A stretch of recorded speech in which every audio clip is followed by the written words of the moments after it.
Hi, I'm Katrina from Ergo Fit Life, and I'm here to talk to you about ergonomics for front office stuff in the dental field.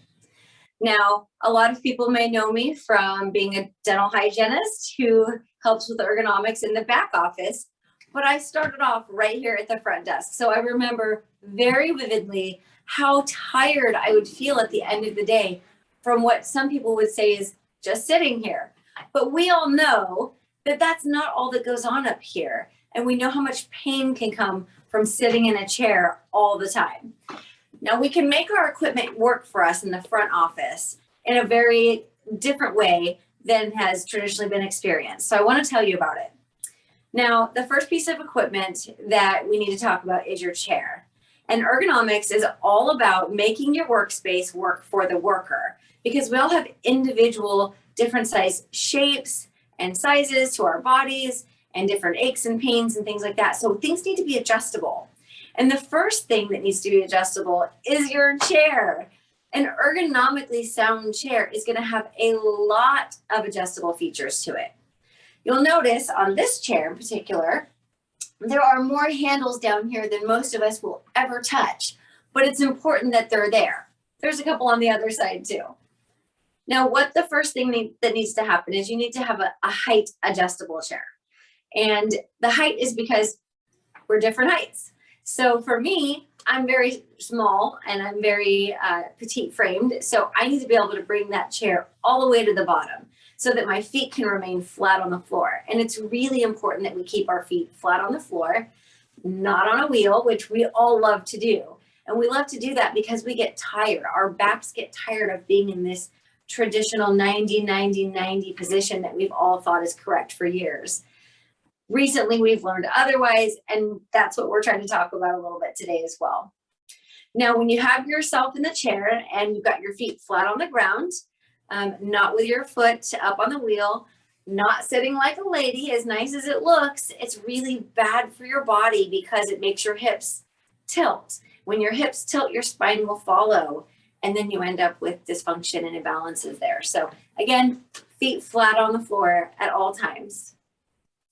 Now, the next thing that you need to do is have your seat pan actually fit you. So an adjustable seat pan, you'll notice on this chair, it goes to the back of my knees. It doesn't push up into the back of my calf, which is really very important, because if it does that, that means that I'm not going to be able to lean back into the chair into passive sitting. And it also means that it's going to cut off the blood supply to the back of my legs, which is another problem. So if you are someone who is very tall, you might find that you need to have a chair with a longer seat pan rather than a shorter seat pan. Now, a lot of the times they're adjustable because you can make the lumbar part of the chair go forward or otherwise. But again, that's another feature that's important. So making sure that your seat pan fits you, that you're sitting in it correctly so that it's not jammed all the way to the back here. Also, that the front of the seat has a little bit of a curve to it. And again, it lends to that ability for your feet and your feet to be flat on the ground with your legs not getting the seat pushed into it. So that's the next thing. Now, another thing that is important is the ability for the seat pan to either tilt or for you to have some mobility in it. And I don't mean a rocking chair, but having the ability to kind of move the chair one way or another is a really nice feature if you can get your hands on it. Now, we talked about lumbar support just a little bit. And lumbar support refers to your low back, and that's what we all have pain with, right? So our lumbar support is where, when we're sitting in passive sitting like this, I call it lazy boy sitting, because we're just sitting here using the chair as we're supposed to, going about our day. We need to make sure that the chair either has a built-in bubble here that pushes into our lumbar spine and creates that lumbar support that we need and keeps the curvature, because again, your spine goes in and back out. We want to make sure that that curvature is maintained there. A flat back is a painful back. So make sure that your curvature is there. If you don't have it built into the chair, you can get a little adjustable thing from an office store or from an online purchase. They're not very expensive. A lot of the times you see them in cars. So you can use one here or even a pillow if you really wanted to get creative, but use something to make sure that you have some lumbar support. Now, the next part of the chair that is super, super important and oftentimes gets overmissed is your armrests. So your armrests are there to rest your arms on. You want to make sure that your shoulders are not up high because that creates a lot of tension. It creates overactivated traps. And then also that you're not letting your arms just hang down. That gets tiresome. Those muscles will fatigue very easily. So the arms need to be at 90 degrees. When I'm sitting here, you can tell I'm at 90 degrees if I'm just sitting in a chair. And then also that your arms are not out at your side. You'll notice right now my arms are a little bit out away, and that's not a good thing. So you want your armrests to be height adjustable and also width adjustable. That's how you know you've got a really good chair, is if you have an adjustable arm. So on this one, for example, I can bring that arm in. Suddenly my arm is close to my side. It's not abducted away, creating other issues with my shoulders. So keep your arms in and relaxed. If you need to move forward a little bit, you can, but you're still resting the majority of your arms right here on your chair. So that's how to make sure that you've got your chair adjusted correctly. Now that that part is done, let's talk about using the chair at the desk. So when you're sitting at a desk, you want to make sure that your keyboard is at the right height so that you can actually use it. And by that, I mean your desk may not be either lower or high enough for you to sit with your arms at 90 degrees. So we may need to have a pull-out keyboard shelf. For those of us that are a little bit shorter, that will work a lot. That's not always an option though, right? So you want to make sure that if you can't have this, you can either get a footrest and elevate your chair up. Again, that's where that height adjustment comes into play. And then you have your foot flat on a footrest. They're very inexpensive. You can even get phone books if you can't get your hands on one. Something to put underneath your feet so that they're flat on the ground or on that rest there, and then just elevate so that you can come up to the height of the desk, if that's your only option. But if you have the option of a pull-out keyboard shelf, that's a really great thing. And make sure that you're doing all of your keying from that space. Next, you want to make sure that you have a wrist rest for your wrists, because you don't want your wrists in flexion or extension. So your wrists really need to be in a neutral posture. And so as you're typing away, the other key here is to have a keyboard that is easy to use. So often I see these covers that go over the keys, and it makes sure you have to strike the keys harder. When you do that, you're creating more contact stress. And so that's really difficult on the hands. They're already working overtime as it is, right? So make sure that you've got a nice high gel rest here, not something that's hard that your wrist can actually lean into, because remember, you have in your wrist, you have a lot of different nerves and blood vessels and things that are going through there. And if you start cutting off those things, you end up with other problems. So something soft. And then make sure also that as you're typing and you are working at your desk, that you're keeping your wrists neutral, that your arms are on your armrest. So this is really where you want to be throughout your day. If that means bring this guy towards you more, that's okay. It'll work that way. If you have to scooch in, that's okay too. But make sure that you keep your arms on those armrests of your chair. Another thing is your mouse. Not all hands are the same size, therefore not all mice should be the same size. So get one that fits your hand. That's really, really important, because we want to make sure that we're not trying to overcompensate with other muscles for using too small or too large of a mouse. Now, there are mice out there that have the roller ball where your hand stays stationary, and much more of a neutral posture where your hand is essentially like this, because this is our neutral posture for hands. So if you have a mouse that has a little roller ball, that's great too, if you can get used to that. Now, the next thing that I like to talk about is your workspace. You want to make sure that your workspace is at and your document holders and things like that are at a level where you can keep your neck neutral. That's going to lead me to my next topic. Standing. This is my favorite form of having some variety in the office, especially with front office staff. We want the ability to be non-static, because static posture is really what kills us more than anything. So having the ability to stand at a sit-stand desk, whether you have a riser, whether you have things to hold up a riser, or whether you have a counter that you can use, anything that you can do to get you into a different position and out of that chair, which also, again, if you have your chair that's giving you passive seating and you move into standing, this is extremely active. My core is engaged the entire time that I'm standing. And the benefit of that, and also the micro shifting that occurs as you're sitting here and you're typing, you're going to shift your weight from one side to the other. You're going to go back on your heels. You're going to move around. That movement, that non-static posture is what keeps the oxygen innervation and blood flow going throughout the body without interruption. So it's really, really key to try and get some variety in our work day. So we can sit in a passive seating in a chair. We can stand in very active seating active standing and do micro shifting. And then we can also consider another type of a chair. Now, a yoga ball is not a chair. We know that.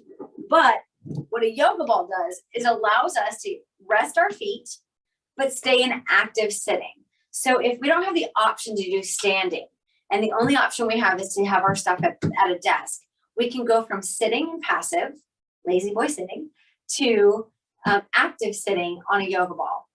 Now, there's a couple things to consider. The first is, you always need to have a pump around because they will lose air over time and it makes it where it doesn't do its job. The other thing is making sure that you have a chair that fits you. You'll notice that I'm almost standing. So it's very easy for me to stand and then again sit. So that's going to be key, making sure that you have one that fits you. If you have a teeny tiny one where your legs are up at 90 degrees, you may as well be in a passive sitting situation because that lumbar spine is going to go flat. That's what happens when we sit in a 90-degree situation. Our pelvis tucks under and our lumbar spine goes flat. So again, you have active engagement of your core here. You have passive engagement of your core there. If you have the option to stand as well, even better. We love that. So any one of those things is a great idea. Now, the next thing I like to talk about is the floor, which seems like kind of a silly thing to talk about, but it's a big deal.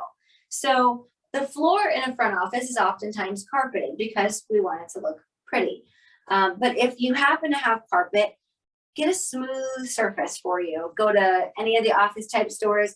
You'll know that when you slide across a surface in a chair that is smooth, where the wheels can easily move, you'll do it more easily. And that which is done easily is done more often. It takes a lot less energy to move across the floor when it's smooth as opposed to when it's hard. And so we're always going to take the path of least resistance, right? We're going to lean into it.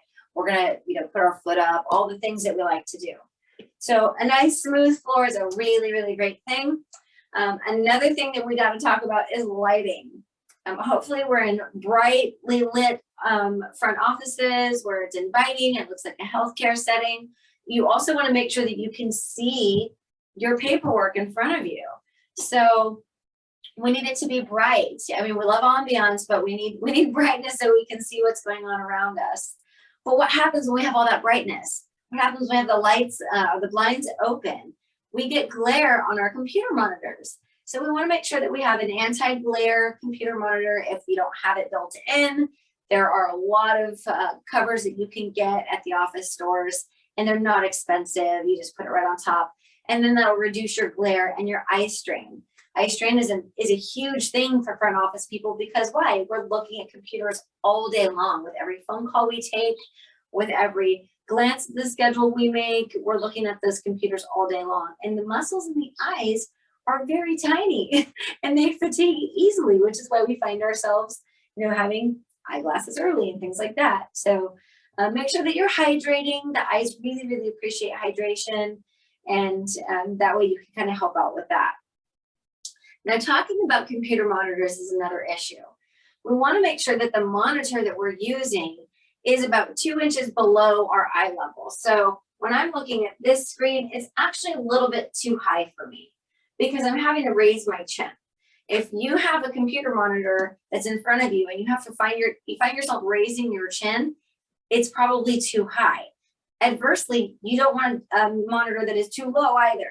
And that's what's most often the case when I go into an office and see a front office setup is we have a computer monitor that's on the original stand. There's no riser underneath there. The person has had to elevate the chair. And now you've got a person that's having their head down all day long. So the way to do it is make sure that you've got your neck in a really good neutral posture. Put your arms out in front of you and look. And when you just easily look straight ahead, you're going to find that about 2 inches below your straight view, you'll have the computer monitor right there. And that's where you want to raise it up. Again, you got to get a phone book. Do they make phone books anymore? Get a phone book or anything and put the monitor up, okay? Now, another issue that we find in the front office staff that just kills me because technology has come so far is our headsets, right? Our phones are heavy a lot of the times, but even if they're not heavy, like this phone is very lightweight, what do we have to do? That is so bad. This right here creates a lot of issues, a lot of imbalances, and a lot of dysfunction for front office people. We have stiff necks. We actually have skeletal changes that will happen as a result of that type of thing all day long. So what I really like to see is the use of a headset. So in a headset where it goes over your ear, it sits there all day. So many of them have become very inexpensive. It gives you the freedom to go from, say, active sitting to passive sitting. You can grab the yoga ball, move around that way. Got to run back and talk to doctor. You can do that without having to interrupt your call or perhaps miss a call. These are fantastic, but what's most important is that you can keep your neck in a perfectly neutral posture. That cervical spine needs to have a curve to it as well. And so these are really, really key. Many of them come with software compatibility with a lot of our caller identification programs and things like that.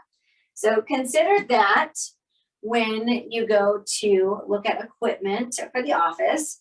Another thing that we want to do is make sure that we're taking our breaks. And I know I say that and we all want to do it and it's part of the thing, but if we can at any point by doing these other things, if you have a headset on, you can take a moment and stretch. You can take a moment and stretch out your hands. All the things that you can do to give yourself a water break or a snack break and just re-energize, because at the end of the day, we want to make sure that we go home and we don't resent the day that we spent at work. We want to feel good about it. We want to not be fatigued. We want to be able to play with our kids and make dinner and all the things that we like to do without being super fatigued and in pain.